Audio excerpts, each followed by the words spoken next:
दुई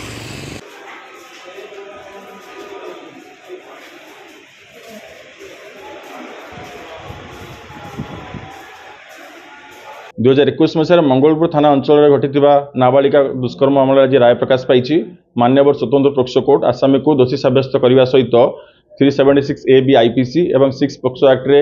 20 वर्ष सश्रम कारादंड दंडित कर सहित 1000 टंका जोरिमाना निर्देश देते जोरिमाना अनादाय 2 मास सश्रम कारादंड दंड विधान कर सहित डिस्ट्रिक्ट सर्विस लीगल अथॉरिटी को पीड़िता क्षतिपूर्ण 7 लाख टंका देवाई निर्देश देते।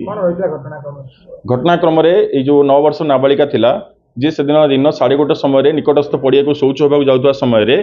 जो उपरोक्त आसामी ताको एकुटिया पाई निर्जन स्थान को टेकी नहीं सहित दुष्कर्म करथिला।